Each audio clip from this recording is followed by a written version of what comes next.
The United Nations and Colonies of Backrooms, also known as the UNCB, had received scouting reports A34C by Operative Brandon Cooper.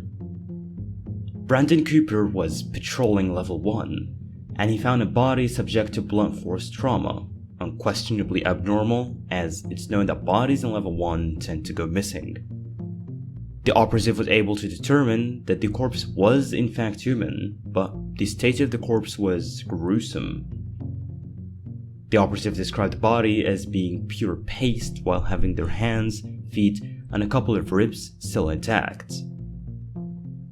The corpse was definitely not the handiwork of any normal entity that we've ever seen before, as the body would have appeared to have a bite on them, or they would have been transformed into something completely different. Around the body was leftover equipment, such as smashed circuitry. There was a dented helmet, wires, and a firearm that seems to be technologically superior to anything that we could create. Extra investigation was made on the body, and they found a backpack on him which had cured meat and sourdough bread. Normal food that would appear in our baseline reality. Strangely enough, a portable hard drive with the Seagate brand was also found inside the bag. Externally, it appeared damaged, but the operative brought it back to us anyway. We soon discovered that the hard drive was fine. No signs of corruption, and it was packed with terabytes of encrypted information. In need of decryption, we handed the hard drive over to the Backrooms Researchers United, otherwise known as the BRU.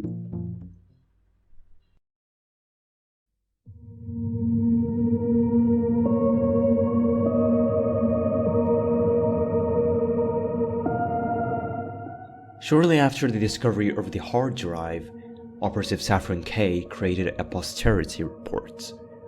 An audio log was displayed in the report stating the impossible chances to the discovery of this hard drive. Just what were the chances of us finding it? Like catching a baseball pitch thrown from another galaxy is 1 in infinity. The operative then speaks about our insignificance, unquote. It is terrifying to think of how soul-crushingly small we are. We often long to return to Earth, but our planet is nothing but an atom in a vast sea of astral eternity.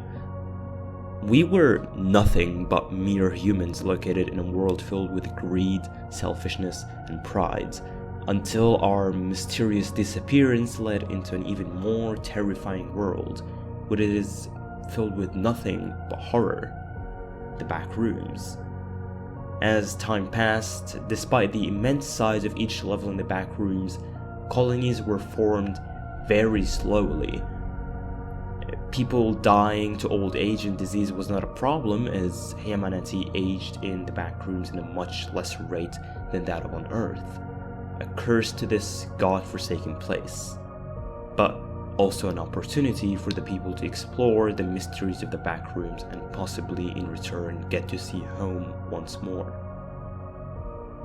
When colonies formed, just as we did on Earth, we ventured, hungry for more information and hungry for survival.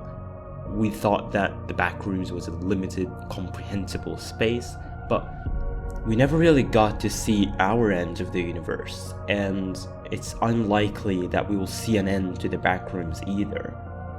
Is it infinitely expanding, or is the size just massive? Both questions that remain unanswered in both our reality and the Backrooms. We began to think of the Backrooms as an entire universe, one with an unknown number of levels with an unknown size. So if we somehow stumbled in this universe, what if there is more? More universes like the Backrooms, ones which could be stashed away next to billions. It showed how vulnerable and insignificant we are in the grand complex of reality itself. But this also meant the possible existence of a multiverse. There could be other humans like us, but from different universes ending up in the Backrooms, or other sentient species which we also do not know how to communicate with. They might as well be other entities that we've discovered in the back rooms, such as smilers and gestalts, and others, of course. To conclude that humanity is the only species that has been found in the back rooms is ignorance, due to the lack of information. Given the massive scale of the back rooms, it's been concluded that Level 1 is definitely not the singular point of entry to the back rooms. You could no-clip from baseline reality to Level 4, for example. But when we found the body in Level 1, we later classified it as a Promethean, an entity which we do not know whether or not they were native to the back rooms, or it as a Promethean, an entity which we do not know whether or not they were native to the back rooms, or a part of a completely different liminal system. We found this hard drive though. Miraculously, it was not corrupted despite its exterior appearance. The hard drive was decrypted, and we soon found terabytes of information regarding places which we, by the looks of it, could never reach. They were levels which did not belong to the back rooms, places that had flora that can heal a mortal wound, a wound which could be critical and lead the victim to their death, but upon using the flora, the person would be restored.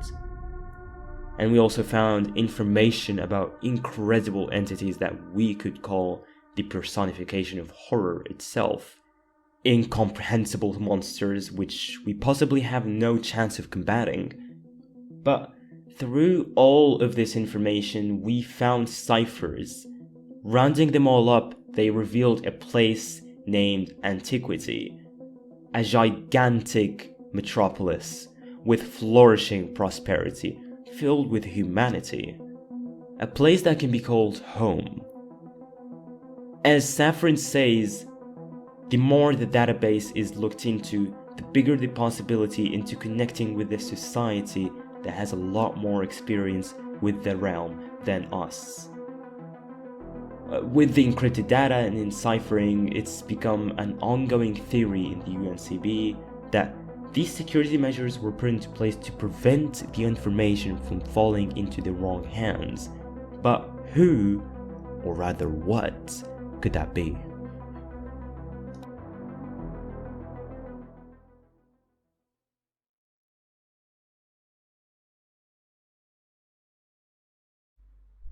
Hello everyone, thank you for watching.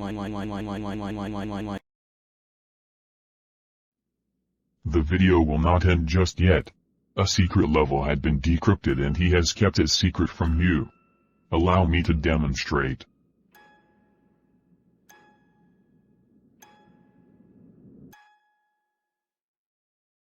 Featureless open air of a maddening scale, yet far from empty. Entities you will find here include leviathans, predatory fauna, and pirates. The environment consists of an average temperature of 16 degrees centigrade, void, and unpredictable weather. The manifest is as follows. The oxygen ocean is a vast, pitch-black void of open space. It is habitable with air you can breathe and temperatures that rarely dip into uncomfortable highs or lows. The size of the expanse is unknown, being potentially endless across every axis. Gravity acts in a normal way that you might expect within the ocean, yet its wind currents may prevent you from falling endlessly downwards. Within the ocean, immense gusts of wind make a weather system that you cannot see but only feel, as cold and hot air swirl in pressure ridges hundreds of thousands of miles wide. The winds of the oxygen ocean stir and swirl and carry with it strange entities and life, reminiscent of pale, deep-sea aberrations. Within the ocean, elder leviathans lurk, only seen by their hypnotizing pulses of bioluminescence from a distance.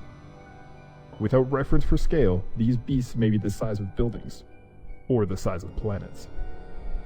Travelers have been known to be swallowed whole by these immense creatures. Be aware, this level is not devoid of intelligent life. If you are traversing the ocean, know there have been rare interactions with pirates gliding atop wide barges with massive sails. They at one point may have been human, but these reavers have become twisted, strange, and perverse. Assume all man crafts encountered to be hostile.